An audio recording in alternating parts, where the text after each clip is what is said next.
नमस्कार, ऐसे न्यूज की डेली बुलेटिन में आपका स्वागत है और शुरुआत करते हैं देश दुनिया की खास खबरों के साथ।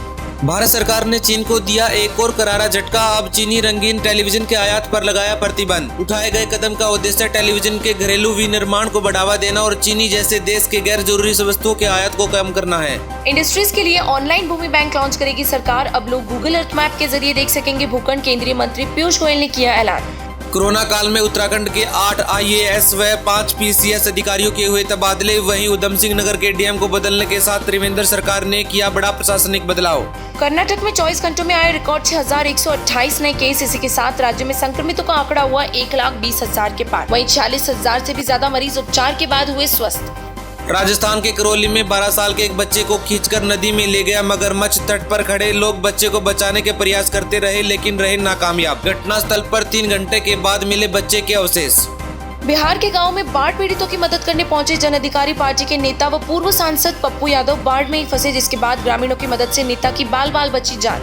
मणिपुर के चंदेल इलाके में उग्रवादियों के हमले में असम राइफल के 3 जवान हुए शहीद। वहीं 5 जवान हुए गंभीर रूप से घायल। कोरोना महामारी के चलते वंदे भारत मिशन के तहत अब तक देश में लौटे 8.78 लाख भारतीय। मिनिस्ट्री ऑफ एक्सटर्नल अफेयर्स ने दी जानकारी। कोविड-19 के चलते देश में गरीबी और बेरोजगारी के चलते दिल्ली सरकार की ऑनलाइन जॉब पोर्टल में महज 3 दिन में आए 3,22,865 एप्लीकेशन। हरियाणा सरकार ने पहलवान बबीता फोगाट और कविता को खेल विभाग में उप निदेशक के रूप में किया नियुक्त। हरियाणा सरकार के खेल और युवा मामले विभाग के प्रमुख सचिव ने जारी किया आदेश।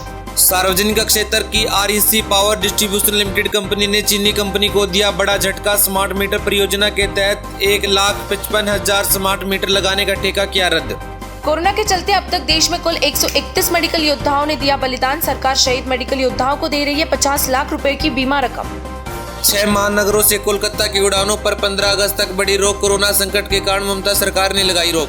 नोएडा में एक हादसे में एक बहुमंजिला निर्माणाधीन इमारत ढही। घटनास्थल से 4 लोगों को सुरक्षित बाहर निकाला गया। अभी भी कई लोगों के फंसे होने की जताई जा रही है आशंका।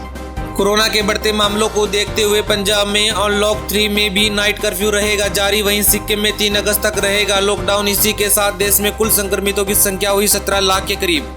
सरकार ने अंतर्राष्ट्रीय उड़ानों पर रोक को 31 अगस्त तक बढ़ाया। Director general of civil aviation ने कहा कि देश में इंटरनेशनल कमर्शियल फ्लाइट्स 31 अगस्त तक रहेगी सस्पेंड। भारत इजराइल ने साथ मिलकर रैपिड टेस्टिंग ट्रायल किया शुरू। यदि यह प्रोग्राम सफल रहा तो 30 सेकंड में मिल जाएगी कोरोना की रिपोर्ट। कोरोना काल में देश की आर्थिक स्थिति पर पड़ रहा है भारी असर। देश के 8 सबसे प्रमुख उद्योगों का उत्पादन जून में 15% तक गिरा। वहीं सीमेंट उद्योग में सबसे ज्यादा 33.8% की आई गिरावट।